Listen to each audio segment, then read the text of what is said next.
So hello, Salsita, and welcome to Why You Are Wrong way more often than you think. And I say you, and I put it even in bold, but that's mostly just for impact. I wanted to have a very, clickbaity title. And in truth, it should actually say we, because like this affects all of us. So yeah, what am I going to be talking about? So hopefully you will not be surprised to learn that humans are not perfectly rational beings. And like we are often using, committing systematic errors in judgment, which we will call biases. And like we're also using like imperfect, quick processes to solve complex problems, which we will call heuristics. And like that's a wide area, and I could probably do like 5 brown books about it. And if you like this one, I might. But today I will first do a basic introduction, and then focus on the biases and heuristics that affect how we are judging other people, because I think that's something that we could use, as I've noticed. And so yeah, why talk about this? Like I think just getting better at finding out the truth is a worthy goal in itself, but it's also useful, because it will lead us to have a more accurate model of the world, which can lead us to make better decisions, and it can help us achieve our goals. Just warning, it's a bit hard, so you will not become a perfect rationalist after like a 30-minute talk. Some of the biases I will discuss are very deeply ingrained on how our brain works, and like the best we can aspire to is to just be less wrong than we would be otherwise, or at least be wrong less often. And yeah, I also have a selfish reason to do this, because I felt the need to discuss this topic with some people in my team. You know who you are now. And I felt like I would have to go on a 30-minute rant just to get into the background of it. So here's my 30-minute rant. Warnings. I know we are developers and we ignore warnings all the time, but please bear with me. Like, first of all, what this is not going to be is a talk about, love your neighbor and don't judge other people if you don't want to be judged and so on. And I think judging is an important skill, and I just want us to be more accurate in it. So it's not about being nice, it's about understanding that we have our limitations and being able to be a bit less wrong about our judgments. And there's another warning that it's much easier to find biases in others, and there's a bias for that, which I might talk about later. So if you just learn about biases and just only apply them to figure out that other people are wrong, you will be even more wrong. You will be confirming your already, flawed view of the world. So you need to understand that this applies to you, this applies to everyone, and I hope I can convince you of that.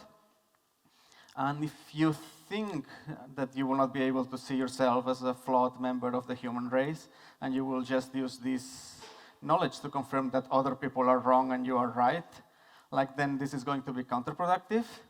So, feel free to leave now if you think that's, going to have a negative impact on you.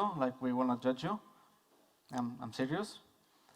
So, think about it. You have a couple of minutes until we get to the meaty part. And yeah, last thing, feel free to interrupt me whenever you want if you have any questions. So first of all, I want to make sure that you understand that this applies to you. And it doesn't matter how smart you are, how humble, or how proud, or how well you dance. Your brain has this systematic failure mode. So and I will try to convince you of that. So let's see an example problem. Maybe, yeah. So yeah, a baseball bat and a ball cost $1.10 together. The bat costs $1 more than the ball. How much does the ball cost? Try to think about it. I will not give you a lot of time. But, as you would expect, it's a trap. Your brain strongly suggested an answer just once you saw the problem. It jumped to the conclusion really fast. And maybe you verified the calculation because, from the social context, you might have expected it to be a trap. But, the point is not if you got it right or wrong. The point is noticing that your brain this jump to the conclusion automatically, and it, depending on how alert you were and how much effort you spent on this, you just didn't correct it and just went with this answer. Most importantly, this doesn't apply only to these silly math problems. And just for completeness, this is the correct answer. You can easily verify it. So yeah, back to the point. Even if you got this problem right, like this applies to you. Like these biases are applied to all of us. We are all biased. And if there is only one thing that you will gonna get from this talk, let it be this. Like this applies to you. Your brain has systematic failure modes. Also, please understand that this doesn't make you stupid. It just makes you human. So let's go on. I will need everyone to look at the screen now. Sorry for the mild discomfort. I know that you are eating. It will pass. The point, again, is to notice the reaction you had to this. Like, just from reading 2 words in a screen, your brain did all of this automatically. It took the 2 words, tried to combine them together, activated all related ideas, tried to make sense of why they are together, and generated some story, to explain why this happened. And you even probably felt a mild version of what you would have felt if you had seen the real thing. And you needed very little data to do that. It was just 2 words in black and white. There was no image, there was no smell, there was no anything. And it was completely automatic. So, now, let me do some science. Don't worry, there will be no more bad words. So we will be split into groups. You don't have to move or do anything, just enough to know which group you belong to. And people who are remote or people who are watching from the recording, you can do this as well. So group 0, if your birth month is an even number, February 2 is even, March 3 is odd. So if it's an even number, you're in group 0. If it's an odd number, you are in group 1. So please, group 0, raise your hands. Nice. Group 1, raise your hands. Wait, group 0, why did you lower your hands? I didn't tell you to do that. Yeah. Okay. So now, group 1, I need you all to close your eyes for a few seconds. And now, group 0, please open your eyes and look at the screen. Okay, now group 0, close your eyes. And group 1, open your eyes. And now, everyone, you can open your eyes. And once I move to the next slide, just complete the word and say it out loud. Okay.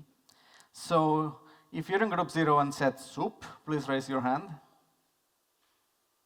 So 1, 2, 3, 4, 5, 5. If you're in group 0 and said soap, 5 to, what? You raise your hand twice. 5 to 5, okay, yeah, whatever, sorry. And if you're in group 1 and said soup, nobody. And if you're in group 1 and said soap, 4, 5, 6, 7. So this kind of worked, at least for group 1. Maybe that, there was too much delay between showing the word and the actual, gap for group 0. It's hard to say. But yeah, mostly, everyone in group 1 said soap because they saw the word shower. So this is called priming, and just, telling you that just showing you a word made you more likely to recognize associated concepts to it. Yet, this goes very deep. There's something called the Florida effect. There was some experiment. It was not done in Florida, it was done in New York, whatever. Subjects were asked to arrange some words to generate sentences. Some of them, subjects got just words with no real theme, and others got words related to the elderly, like gray, wrinkle, retired, Florida. That's why it's called the Florida effect. Oh. And then they were asked to go down the corridor, for further experiment. The interesting thing is that the people who got the words with the old theme worked significantly slower than the other people. And none of them reported noticing any theme in the words, and they all insisted that nothing they did after the experiment was affected by the words. And interestingly, this also works in the opposite direction. In another experiment, subjects were asked to walk very slowly around the room for a few minutes, and then they were asked to recognize certain words. And they were faster to recognize words that were associated with old age. So let's move on. Important way that our brain operates is that it only works with activated ideas, and anything else might as well not exist. We're constantly jumping to conclusions without even noticing, and it doesn't matter how much information we have or how good it is. The only thing that matters is how coherent a story we can create with it. And we're trying to seek and create these associatively coherent stories. So Yeah, what can we do about this? Because, as you notice, this might be a problem. Like, try to notice when you're making a quick judgment. And, that's the hardest part. Unfortunately, you cannot do it very reliably. But, if you, practice at it, it can get better. And then ask yourself how good the information that you base this judgment in is. And ask yourself if it could be influenced by, sensory data, by recent events, by previous beliefs, by something that is in your immediate environment. And of course, if it's an important issue, get further independent information. And as I said, this is difficult, and you will not manage to do it right when it happens. But if you are able to do it later on, it's still be able to correct this misjudgment, and you'll still be able to get better at catching yourself doing it in the next time. But again, don't expect too much of yourself on this. Then, so imagine you just join a new project, and the first thing you hear from the team is oh, you should know about that person in the team. It's why, you ask? It's oh, they are this, do this bad thing, and sometimes they are also this other bad thing. It's then you interact with the person, and well, you're already primed to find examples of these traits that you heard, and moreover, you're primed to interpret them like anything they do in a more negative way than you would otherwise, because you're trying to create this coherent story, and it's much easier to try to add more negative traits once you have a negative opinion of this person than to add positive ones. Of course, if it was the opposite, if somebody told you positive things about this person, the opposite would happen. You would be more likely to find other positive traits on them. So now, what would you think? That there was another experiment. What would you think about the following people? Person A is intelligent, industrious, impulsive, critical, stubborn, and envious. And person B is envious, stubborn, critical, impulsive, industrious, and intelligent. And you've seen them both side by side, which mitigates the effect a lot. But if you had seen only one, you would have a better intuitive impression of the first one than of the second one. And that's exactly what the experiment showed. So, if someone is intelligent and industrious, then they are also impulsive and critical. That can be a positive, interpreted positively. But, if someone is envious and stubborn, being impulsive and critical makes them even worse. And, if they're even intelligent, I'm sure there will be something bad with their intelligence because you already dislike this person. So, we interpret the same information differently depending on the impression that we have of the person, or it doesn't happen only with people. It happens with things, with brands, with concepts. So, if I make a mistake now, since you all love me, you will find ways to, excuse it or relativize it or something. But if somebody that you dislike makes a mistake, it will only help you confirm that you made that your dislike for them is correct. And this is most obvious with physical attractiveness because it's one of the first things that you just notice about people. So, there's a lot of research saying that physically attractive people are perceived to be more talented, more kind, more intelligent, more honest, and all the positive attributes that you could imagine. And that we are not aware that physical attractiveness plays a role in the process. And again, it's related to associative coherence. It's easier to add positive attributes to somebody that is already considered positively by us. And so as a simplification of the halo effect is that we classify things as generally good or generally bad, especially things that are unfamiliar to us, because we have less information about them, so it's much easier to jump to a conclusion that is coherent. And it's effortful to keep seemingly contradictory ideas in mind. Why is this person kind, but at the same time, not very competent? That's strange. It's easier to just go together with one impression. And the more coherent the story we have, the less effort it requires, and the more confident we are. And of course, first impressions and second and third impressions matter. After the fourth one, probably you have an opinion already. So what can we do about it? Well, going back to the example, maybe let people form their own opinions, before contaminating them with your own. Also, if you are the one who's judging somebody, notice that you are doing that. Notice that, if you're trying to attribute positive characteristic to something you like. For example, by this point, you all notice that I'm really handsome. I do great presentations, and I'm also funny. So now you are more likely to believe, for example, that I'm a good developer, But you should be wary of assuming that this should be a suspect thought in your mind, because unless you have evidence of that, like there's no reason you should assume that, except for the people who are in my team. Those know the truth, whatever it might be. And yeah, same for negative characteristics. It's mirror. So yeah, if anyone here still thinks that their opinions are based on an objective evaluation of reality, let's move on. So now, after the last few slides, you're wondering about this person I talked to you about. I think all of you have somebody in mind, hopefully, maybe not. So it's like, are we really misjudging this person? You are wondering, aren't they really like this bad thing that I always thought that they were? And if you got to this point, great for you. But if you didn't, it's okay. But again, be wary. Like, even if you are reevaluating your opinion about this person, yeah. So you will tend to look for examples that support like your current belief. Like, so if you're thinking, is this person really arrogant? You will just come up with examples. So you will think about him, and you will, all the cases in which he was actually arrogant, like, will come to your mind much more than any other cases. And like any behaviors that could be explained by other causes will all be attributed to arrogance, even if it's not sure that it could be like that's the only explanation.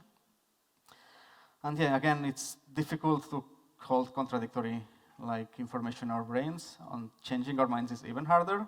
And of course, because especially changing your openly stated opinions has social costs, because nobody likes somebody who changes his mind all the time. I don't know why. It sounds like it should be a fair thing to do, but whatever. And yeah, since like our beliefs tend to be coherent, we overestimate how accurate they are because they are all pointing in the same direction. So yeah, I think I didn't mention it. This is called confirmation bias. There's a funny comic about it. Yeah, so what can we do about it? Most importantly, don't be attached to your own beliefs. Like, you are gonna wrong more often than you think. Like, our mental model of reality is not really that accurate. And again, try to notice when you are doing that. Like, try to notice what beliefs you started with, like if you're open or not to them being true or not. And like, think what it would take to convince you like that this, what you're currently believing is not really true. And again, if you can look for sources that contradict your beliefs and really like absorb them, don't just dismiss them because they contradict what you think. And also surround yourself with people with different views that challenge your beliefs. You will be more likely to reevaluate them. So going back to our example, we just learned that this person we already hate so much dislikes this technology we love. Like, how can they? I mean, everyone loves this technology we love. Like, what sort of person would you need to be to not love this technology we love? So yeah, this is called false consensus. We really believe ourselves to be more typical than we are. So if you smoke, you will overestimate the number of people who smoke. But if you don't smoke, you will underestimate that number. There are experiments about that as well. And it goes all for all your preferences, values, beliefs, etc. And when you are evaluating other person's beliefs or preference, values, whatever, if they share them with you, if they are the same, you will find it normal because, I don't smoke, so it's normal for people not to smoke, or I love this technology, so it's normal for people to love it.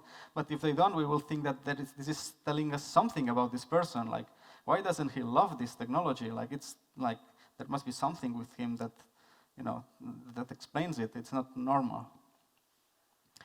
So yeah, what can we do about this? Just realize that other people have different opinions, values, preferences, whatever. We are not the default case from which everything is based on. And like, don't read too much into other people if they have another opinion. They might be a million reasons. It doesn't mean they are particularly, like focused on that. So also internalize again that our mental model of reality is not as accurate as we think, and especially our mental model of other people is not as accurate as we think. And if you ever need to estimate other people's preferences, give less weight to your own. Like, use actual data if the situation permits it and deserves it. And now let's move on with another example. Let's suppose there was a bug reported and we're trying to find the cause. It looks something like this. So you look at the code, try to find like the line where this happened. It's like, okay. So for those of you who are not developers, like it's obvious that somebody assumed that there would be at least one element. So when this like supposition was not true, this just caused this error. I mean, what's our reaction to this? Like,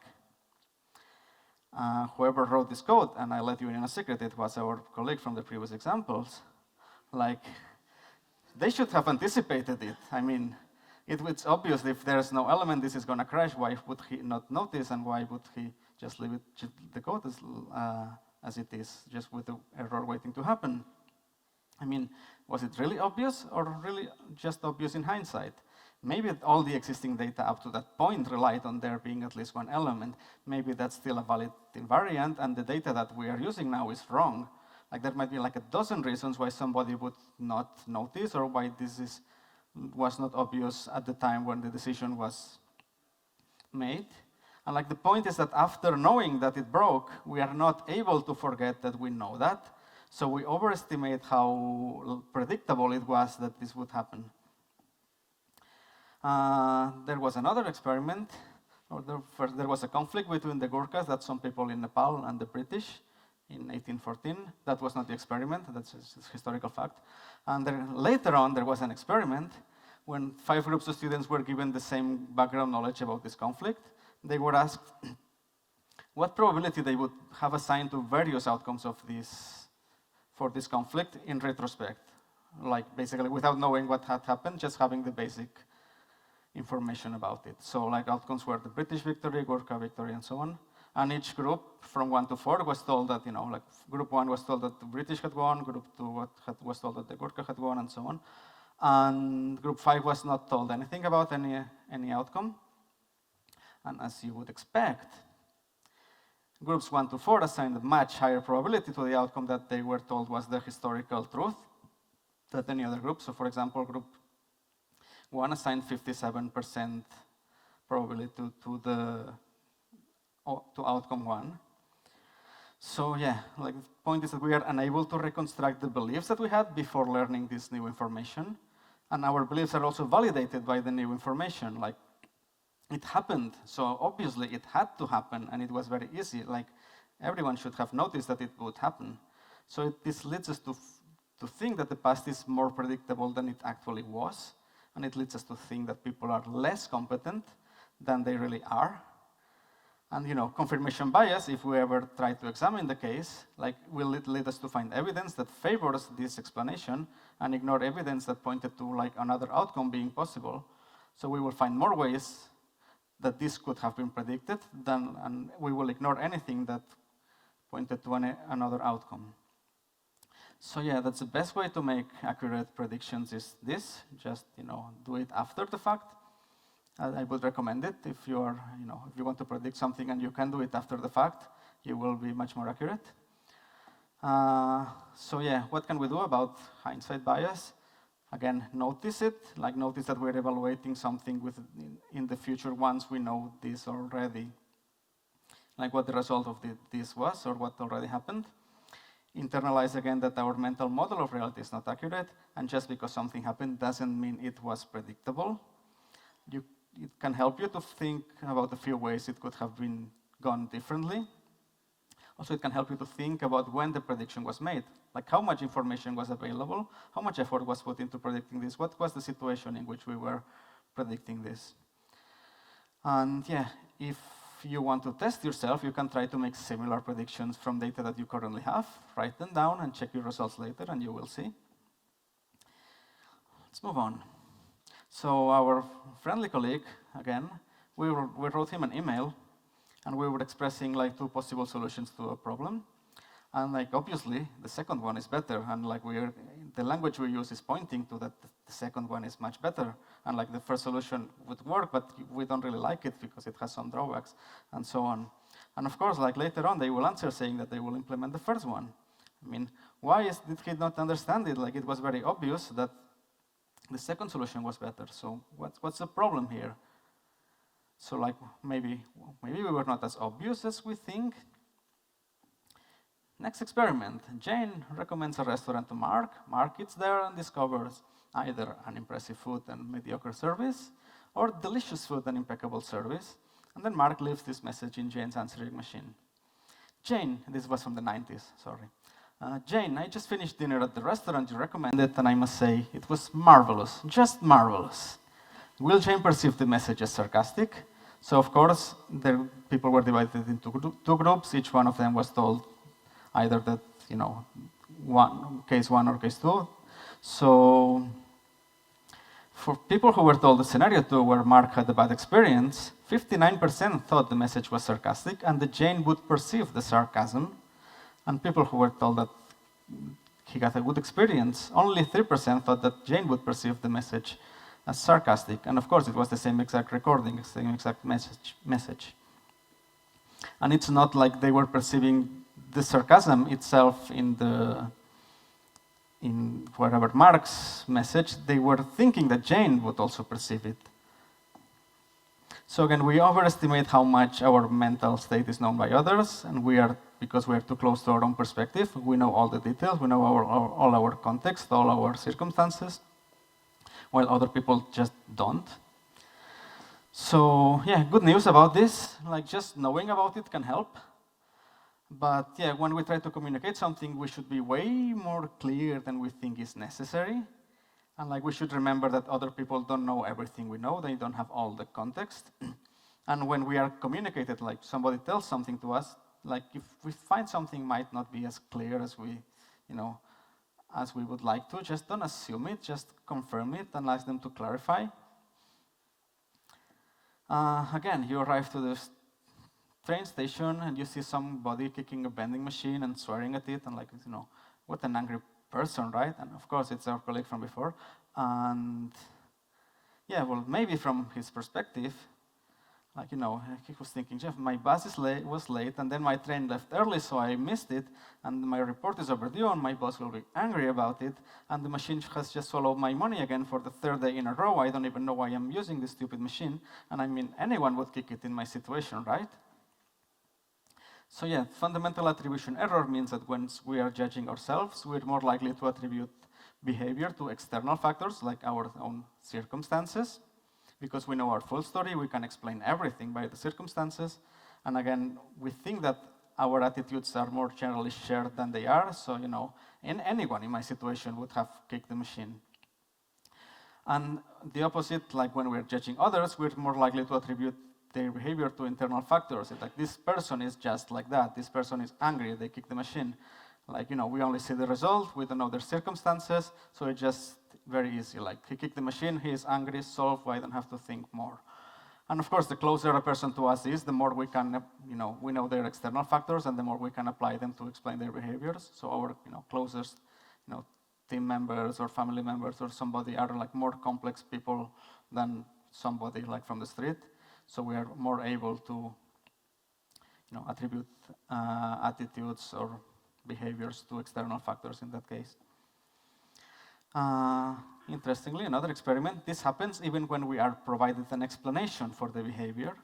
So speakers were assigned to give a speech, and it was randomly chosen whether it would be in favor or against abortion.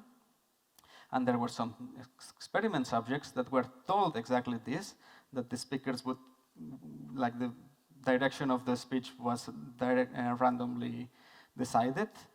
And then they were asked to evaluate whether the speaker really had this belief about or what was their belief about abortion. And everyone, or like a significant amount of people, thought that the speakers had the same beliefs about abortion as they expressed in the speech, even if they knew this was randomly generated. So even knowing that the choice was random was not enough to dissociate the speech from the speaker's beliefs in their minds. What can we do about this? So realize that other people have circumstances that we don't know, and that it's more likely that something can be explained by circumstances, than by the fact that, internal predispositions. We should not think that this person that kicked the machine is abnormally angry. It could be, but it's more likely that he had a lot of circumstances that led him to do that. And again, if you try to put yourself in their shoes, what reasons could they have to do that? What circumstances could they have been in to cause this? What would it take for me to act like that? So we're getting to the end here. So first of all, what did we learn today? So we learned that the brain works as an associative machine. It has very deep unconscious effects. It performs a lot of operations automatically, and we cannot stop them. It creates a coherent story with very little information. It jumps to conclusions. We don't notice it, but it does. And it overestimates how well it understands the world because it has this very nice, very coherent story created about it.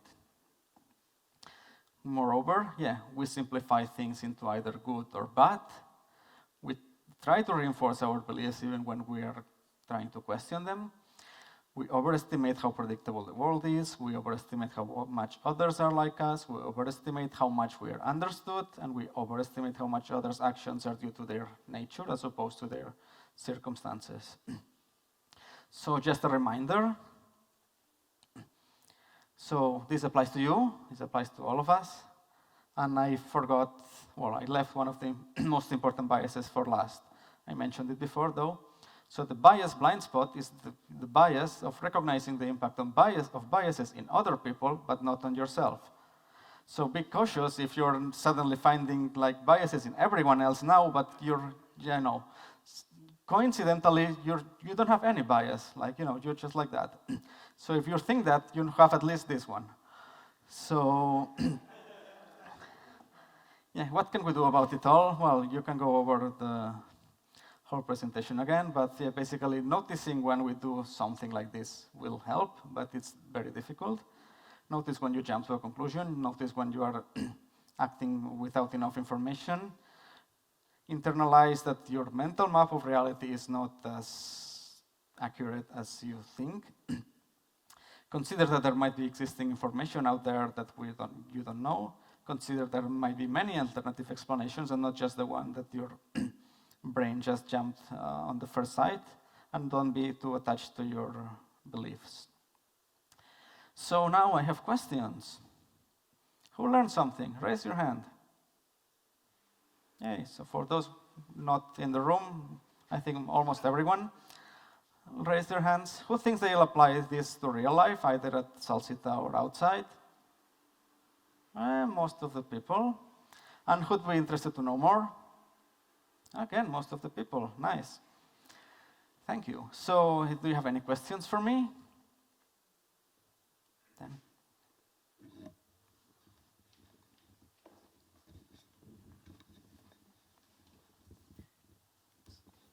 So, while you were naming these, I felt myself kind of gravitating towards some of these biases that I really have, like illusion of transparency seems to be very common for me. Mm-hmm. Which ones are most common for you?